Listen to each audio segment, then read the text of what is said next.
Hello and welcome to another episode of Millennial Economics. Thank you so much for tuning in. I'm super excited to chat with you all today. I'm going to talk about the best career to make $100,000 a year with no degree. So let's get right into it. All right, and a couple caveats here before we really dig in and get started. I say the best career. This is, I should say, a great option, right? I don't know all of the career avenues out there in existence, from writers to pilots and just everything that's out there, right? So I haven't taken a deep dive into every single career. That would be impossible. But in my professional experience, this is the best career that I have seen to make $100,000 every year with no degree.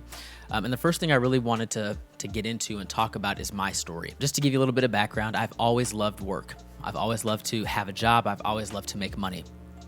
When I was 16 years old, on my birthday, I went to the local grocery store and I interviewed and talked to the lady there, one of the managers, to essentially get a job as a sacker. Right. And so I spent about 6 months sacking groceries, learning to put frozens with frozens, learning to put the bread on top and separate the eggs, and learn how to get carts right from the parking lot. That was my first job, and I think I was making $6.25 an hour. Right. So I was really raking in the big bucks. Halfway into that, or I should say after 6 months into that job, they asked me to actually move back to work in the pharmacy. All right, so I was 16 years old. I was a pharmacy technician, and that was a job that was great experience for me. I did that for about 4 years, 3.5. Great experience. Actually was making really good money for my age. I want to say I started off at like 8 something an hour there and ended up making about $13 an hour, right? So in high school, that was pretty good money back then. Now, one thing I will say about that job is I hated it. I absolutely hated that job. But I learned a lot about work and a lot about professionalism, a lot about pharmaceuticals. So it was cool. It was a good experience.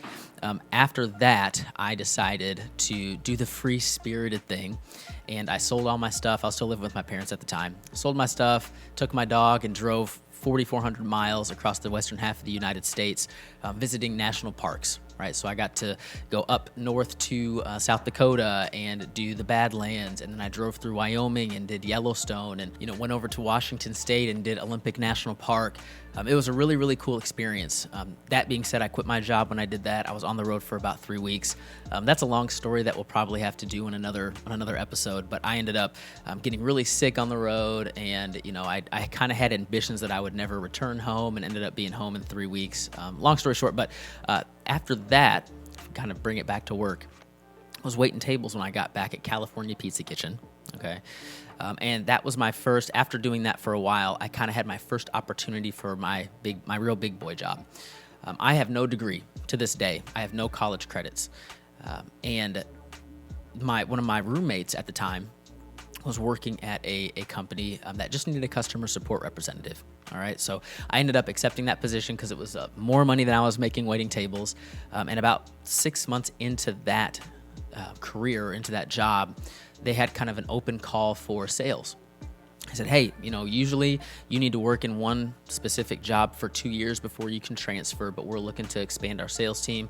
Anybody that wants to, raise your hand and we'll set you up with an interview. So naturally, I saw that it was more money than what I was making. Didn't know anybody in sales, didn't really know anything about sales, but I certainly rose my hand for that interview because I wanted to make more money, very money motivated. So I interviewed for that. I ended up getting that job. So I was in sales, and I believe I was one of the youngest salespeople in the company. I think, still 19 at the time.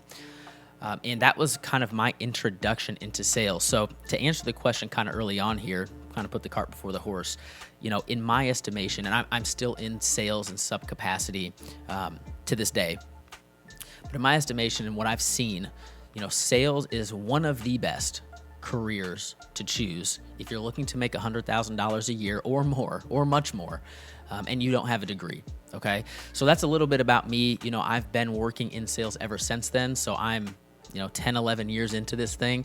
And I've done tons of different types of things in sales, whether it's management, frontline sales, outside sales, inside sales. I've done a lot of different things.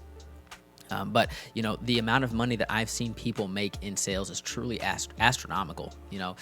Truly astronomical, rivaling what specialized doctors and surgeons are making. And these are folks that learn to get really good at a trade, at sales, with no degree, and kept honing and refining their skills. Found a great company to work for, and ended up earning a lot of money for themselves and for their family. Kind of moving on, I wanted to get into what the average salaries are for different careers out there, for different vocations. And I did a little bit of research, most of it pulled from Zippia.com. But just to give you a little bit of reference, a teacher, average salary is $47,000 a year. An engineer, not a specific type of engineer, right? We're just taking engineer in general, $86,000 a year. Architect, $90,000 a year. Pilot, $101,000 a year. Okay, so I really wanted to give you this information because when you look at the amount of education that's needed for those types of professions, right? Bachelor's degree, master's degree.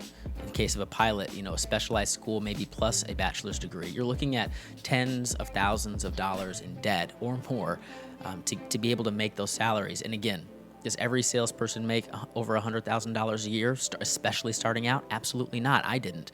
However, if you are diligent and you have a knack for sales and communicating with people, and you hone your craft, just like an engineer would when they go to school, or just like an architect would, if you hone your craft, you absolutely have the ability to make $100,000 a year in sales. So before we get into anything else, if you like this video, please hit the like button. That helps the YouTube algorithm, and also we'll put this video on your liked playlist if you want to reference it at a later time.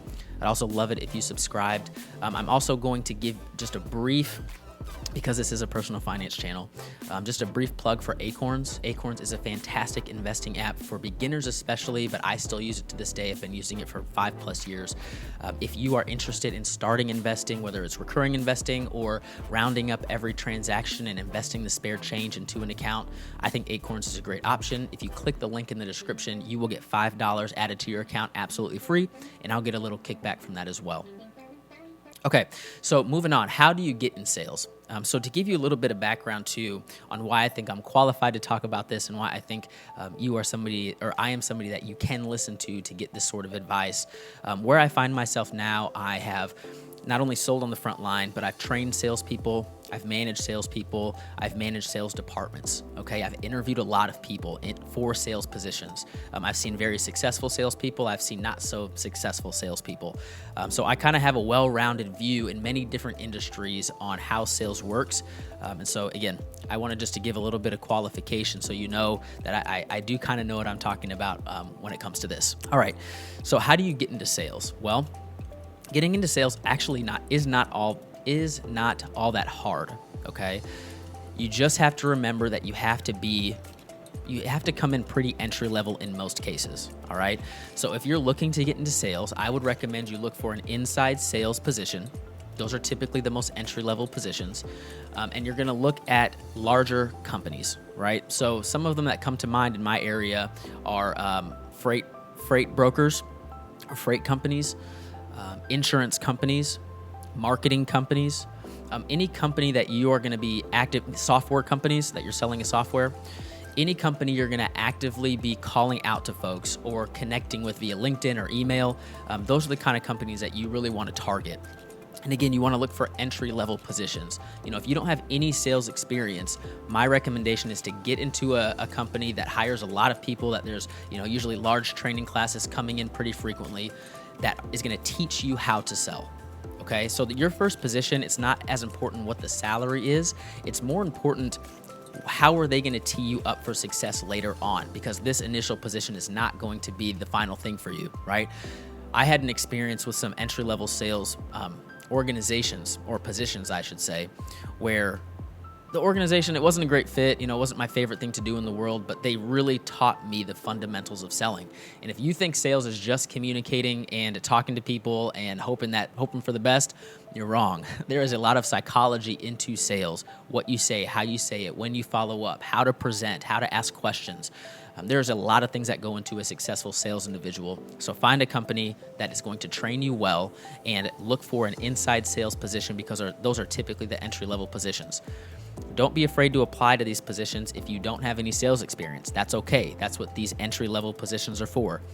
Don't be shy to apply for these positions if you don't have a degree. Again, the whole title of this, some of the best salespeople I know do not have a college degree. I do not have a college degree either, okay? All right, what makes a great salesperson?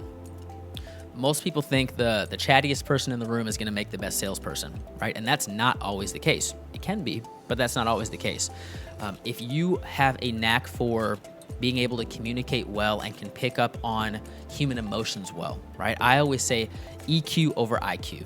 Okay, so your EQ is kind of how you are feeling things in the room, how you're feeling, and able to kind of pick up on the cues that somebody you're talking to is giving off, right? Self-awareness, that's EQ. IQ is just knowledge, right? Typically, the people that are great at sales have a great EQ. They're able to read a room very well. They're able to communicate very well. You don't have to be overly extroverted to be in sales. I am not an extroverted person, but I feel like one of my strengths is EQ and the ability to communicate well with people, okay? So what makes a good salesperson? Kind of those things. However, I've seen great salespeople that are a little bit more quiet and just kind of follow the process. I've seen great salespeople that could talk somebody's ear off for an hour. Your ability to learn is gonna play a big factor in how great of a salesperson you can be or you will be. And then lastly, what are the pros and cons of sales? Well, the pros are pretty obvious. There is a great opportunity to make a lot of money in sales. If you get good at it, if you get into an industry that facilitates that, and a great company that facilitates that, you are able to be an incredibly high earner. And again, I'm talking $300,000, $400,000, $500,000, $600,000 a year earner if you get into the right position and if you are good at sales.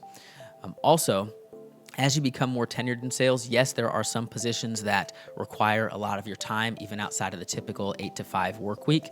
However, if you get into the right organization, the freedom that you're able to have as a salesperson is great, right?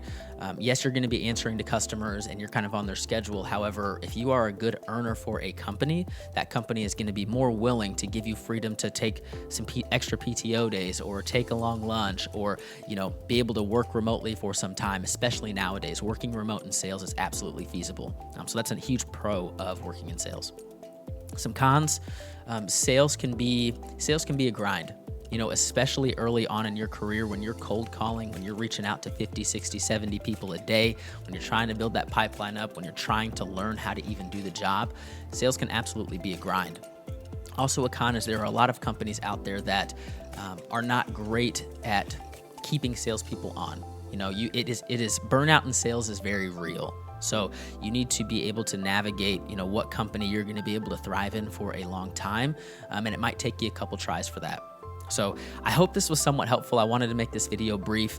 If you have any questions about getting into sales, how to level up as a salesperson to get to that 6-figure annual salary mark, on some tips, even on, how to sell over the phone or how to sell in person, I would love to answer those questions if you want to comment down below. Again, I have 11 years worth of experience. I'm still in the industry today.